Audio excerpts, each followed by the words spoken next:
KNRI11, Kinea Renda Imobiliária, um fundo de investimentos imobiliários gerido pela Kinea, uma gestora que no seu site se apresenta como uma gestora independente aliada ao Itaú. Enfim, um dos fundos imobiliários mais populares do Brasil, por ter mais de 200 mil cotistas, 200 mil diferentes investidores, 200 mil vidas que investem nesse fundo imobiliário. Mas falando sério, além disso, é um fundo bastante relevante dentro do próprio IFIX, por ter um peso bem alto no IFIX, um peso de cerca de 5% do índice de fundos de investimentos imobiliários. O objetivo do vídeo de hoje é falar sobre este fundo, trazer dados que talvez não estejam disponíveis para você, ou que talvez você não conheça, e também falar nossa opinião sobre o Kinea, falar se os nossos clientes de gestão de carteira administrada possuem posição nele, se a resposta é sim ou não, e por que, independentemente da resposta, que eu vou guardar 7 chaves para te manter conosco aqui nesse vídeo, tá? Porque esse vídeo eu tenho certeza que, independentemente de você investir nele ou não investir nesse fundo, vai te dar muito mais clareza sobre como é que deve funcionar um processo de decisão de investimento, seja a decisão comprar ou não comprar, tá? E o nome desse vídeo é comprar ou vender, mas não é uma recomendação, é mais opinião nossa aqui como gestores profissionais de investimentos, né? Aliás, o José sempre fala isso, mas essa vez eu pegar para mim, a gente nem pode, a gente sequer pode fazer relatórios de análise de investimentos, mas a gente deve, por sermos gestores, prestar informações aí claras e sem esconder nada sobre ativos, sobre valores imobiliários. Então, se isso faz sentido para você, segue aqui conosco até o final, deixa um like no vídeo, te inscreve no canal, clica no sininho para receber notificação de todos os vídeos novos e com isso nos ajudar a chegar mais e mais longe, beleza? Roda a vinheta aí e quando a gente voltar, a bola já vai direto pro José. Vamos lá!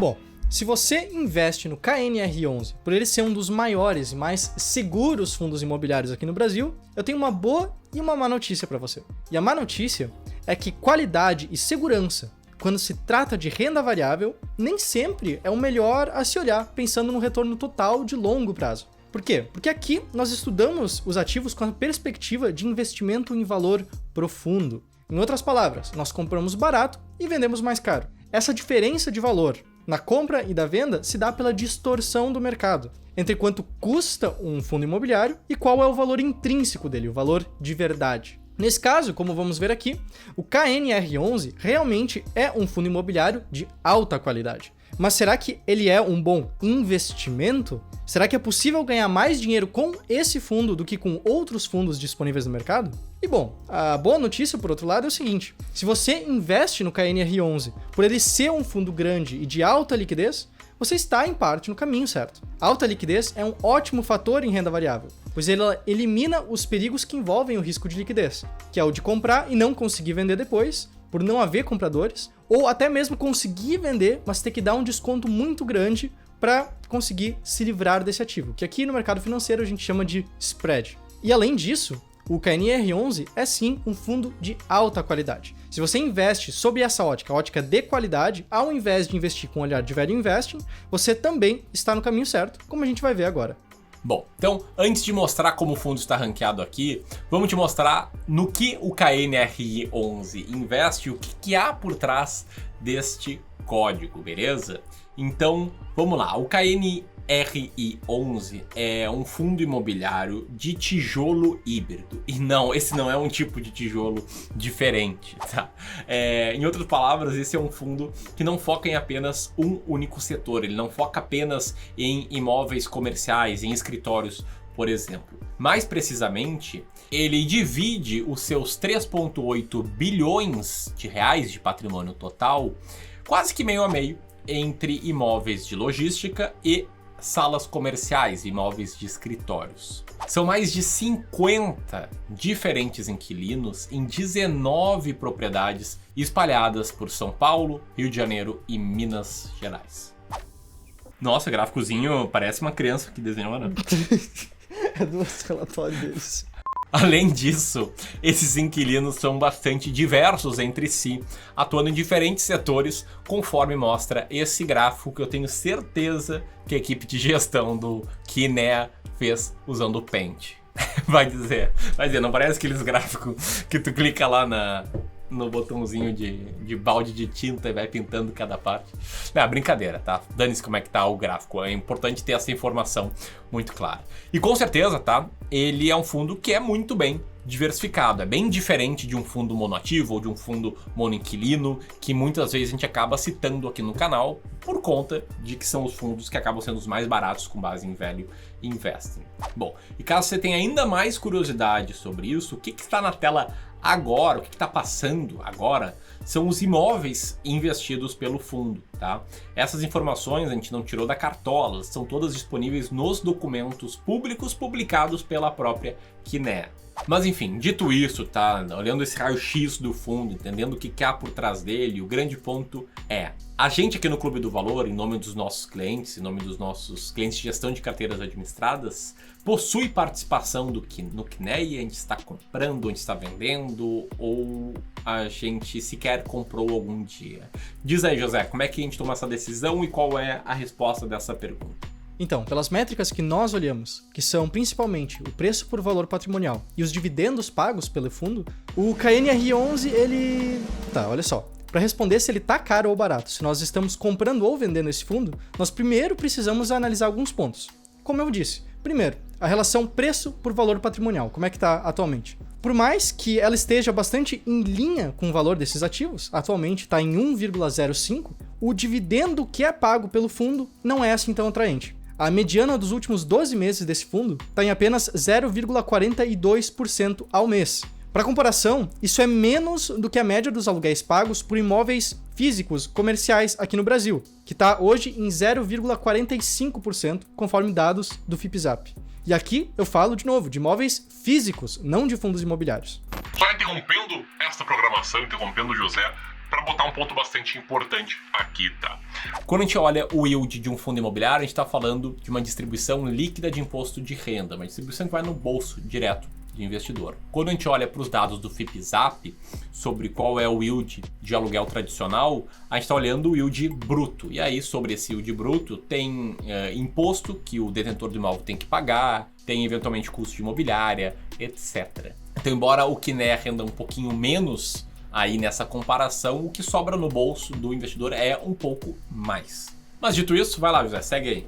Bom, então, por esses motivos que a gente citou, pela nossa estratégia, a estratégia S-Rank de investimento em valor profundo para fundos imobiliários, o KNRI11 está atualmente na posição 59. Isso é a posição 59 dos 60 e pouquinhos fundos que passam pelos nossos filtros exclusivos. Isso significa, então, que o KNR11 é um fundo que está caro em relação aos outros disponíveis pela nossa estratégia de investimento.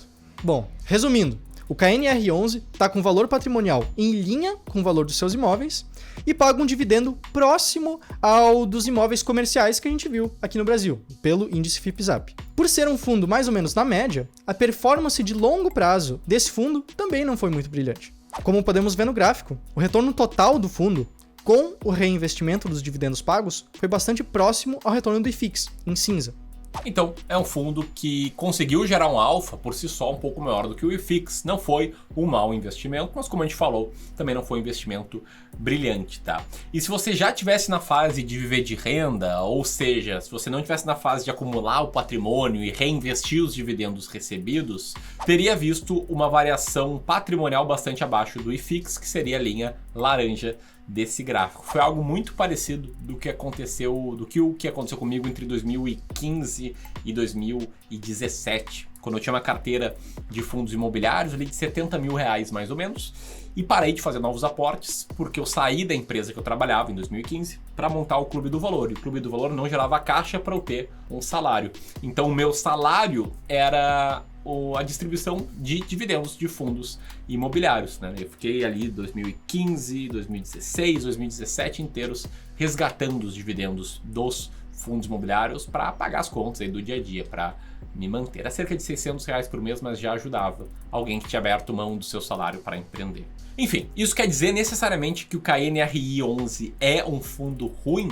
Não necessariamente. Ele é um fundo de qualidade, que por conta disso toma um pênalti no PVPA, toma um pênalti no dividend yield, remunera menos os seus cotistas do que a média dos fundos em termos de dividendos, mas que quem reinvestiu os dividendos aí nos últimos anos ganhou do IFIX com um fundo que não é um case de valor. Então não dá para dizer que é um fundo ruim, só dá para dizer que quem segue uma filosofia de investimento em valor não o compra, tá? Mas eu quero saber de você. Você é cotista do KNRI 11? É um dos 200 mil cotistas? Tem tido um bom resultado com fundo? Comenta aqui abaixo pra gente saber. E independentemente da sua resposta, se você é cotista ou não, se você ainda não investe em fundos imobiliários e quer começar, eu preciso te convidar para conhecer o Como Investir em Fundos Imobiliários, que é um curso do Clube do Valor que vai do zero ao avançado quando se trata do assunto investimento em fundos imobiliários. Se você está aqui até agora nesse vídeo curtindo, clica aqui e conheça a apresentação do Como Investir em Fundos Imobiliários. Bom, agora você deve estar pensando então, com os pontos que a gente trouxe aqui, que Se é um fundo médio, mas bem diversificado, com ativos de alta qualidade, mas que performa só parecido com o IFIX, isso é bom ou é ruim? nenhum nem outro, para ser bem sincero. Muitas pessoas gostam de reclamar nos comentários dos nossos vídeos quando a gente cita, por exemplo, fundos monoativos, fundos monoinquilinos, que estão bem ranqueados na nossa estratégia de investimentos. E às vezes com razão, esses fundos costumam ter um risco maior. Mas com um risco maior, também vem um potencial maior de retorno no longo prazo, devido à distorção entre o valor atual e o valor intrínseco do fundo, quanto ele realmente vale. O que nós conseguimos observar é que com esses fundos médios, a performance costuma ser bem parecida com a média do mercado, nesse caso, o próprio IFIX. Mas, ao ter uma estratégia muito bem formulada, com uma carteira diversificada e um racional poderoso de investimento por trás, os resultados superam bastante a média do mercado, que é o IFIX. Bom, galera, então é isso, tá? Espero que você tenha gostado desse fundo, desse vídeo. Espero que tenha sido útil para você. Deixe seu comentário abaixo, compartilha com quem investe em fundos imobiliários. E se você quer ir além, vou deixar aqui, ó, um link para o Como Investir em Fundos Imobiliários. Grande abraço e até a próxima. Tchau, tchau. Até mais.